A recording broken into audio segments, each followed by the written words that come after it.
sabotage. Open up, open.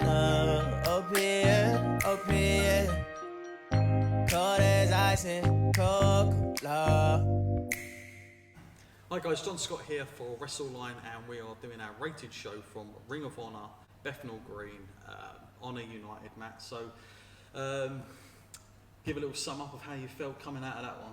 Well, you know, the anticipation we had for this was high, so I feel like it almost like exceeded that in many ways.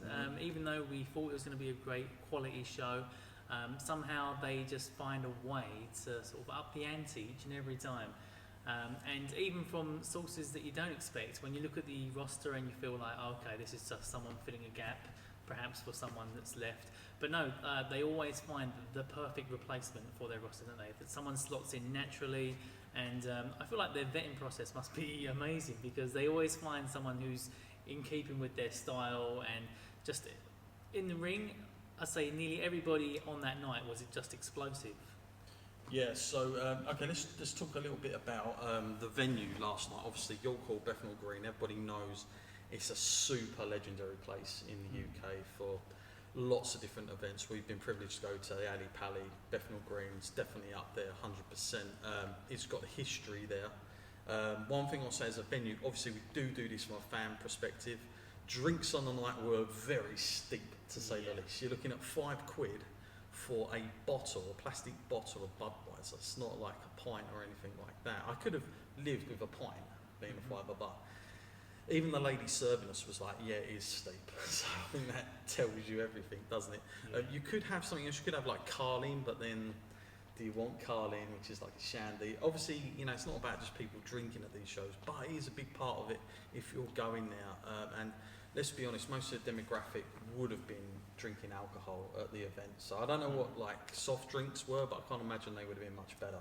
Yeah, I mean, we didn't go on to the soft drinks, just a little insight into what we're used to. But I feel like in the area though, the general area, there's loads of pubs. So I think a lot of people would do their pre-drinking somewhere else. Yeah, but I mean, from a venue, it wasn't like the drinks, they got to sort that out. I think it will lose a little bit of mark just on that, like from the fan experience.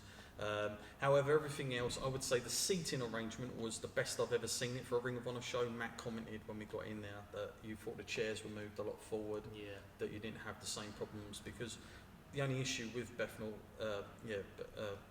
Green is the fact that it's all one like seating arrangement. There's no tier system in there, so you have to arrange it properly. The Ali Pally do a really good job of it. I don't know how they do it, but they kind of turn it vertically all the way around, like a horizontal. But the problem with Bethnal Green, it's so squared, you can't often do that. So unless you've got a balcony seat, they're really good.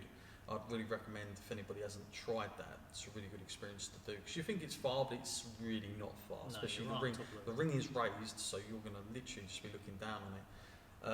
But yeah, the seating was pretty decent, and we were front row, so we definitely weren't complaining. What about a few seating all good? Like, yeah, well, yeah, I've said it a few times now. Front row, you know, can't get much better. I mean, we could have sat somewhere else, but I feel like Ring of Honor is worth paying that extra bit so you can get there, so you can slam your hand on that guardrail and just be part of that experience. It's very iconic when that happens. I'm talking about slamming. We had like Shane Taylor come crashing through the guardrail. Knock someone right on the ass. Crazy moment, but really, really cool to like be a part of that and to feel it for a change. I think there's like something about that. Obviously, we've got to talk about ticket prices. So I think this ranged from anywhere. What did we pay for front row? We were looking about £80. £80. What was the sort of general admission? Do you know? I think you could go down as low as 30, 40, something like that. Okay, so not bad. I think that's about right for a Ring of Honor show. They're a product that have been around. They're not small time. They've got a lot of big names in there. Like you can talk about Jeff Cobbs of the world, the Briscoes. I know that people might not be as familiar, but you've got Marty Skirtle, you've got Mark Haskins. I mean, there's a lot of talent. At times it's the best people that aren't in a bigger promotion. Yeah. So anybody that really just cares about their wrestling and their craft just seems to turn up in Ring of Honor, which is only a good thing for Ring of Honor. Sure. Now, and the other thing we've got to talk about the fan participation. What amazed me was the amount of fans that bought these early bird tickets were coming in like crazy. The one thing I was a little bit put off by was maybe how much that cost. I thought it was a little bit steep. So signatures were a bit pricey on the night. Merchandise, that was a bit pricey for me as well. Yeah. They only dealt with cash. A lot of these places do. I thought it was all right, but yeah. I mean, would you have bought anything there?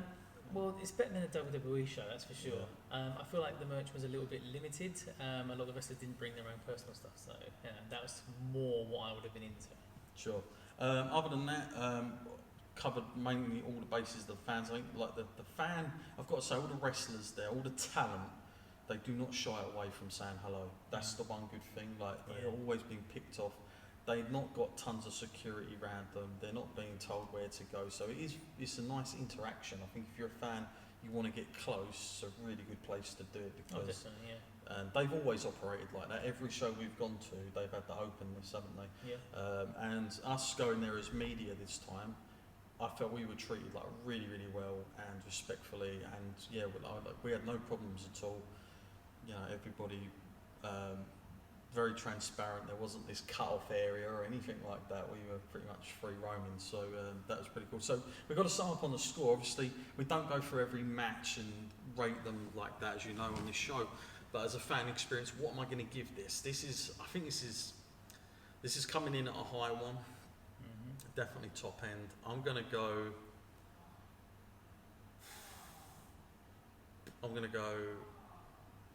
8.9. Nice, you don't get much higher than that, really, do you? The fan experience, 8.9. Yeah, I'm going 8.9. You?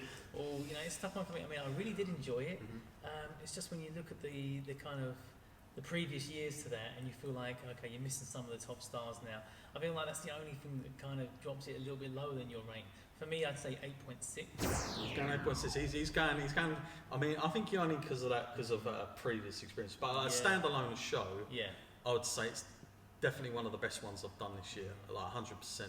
I'd pretty much so far. So 8.6, 8.9. We're in the 8s. I mean, that's a heavy. It's on the high end. Yeah. And I think Ring of Honor, to be honest with you, is always going to perform that. Like I just don't see them going below that. So there's the scores. Thanks for watching, guys.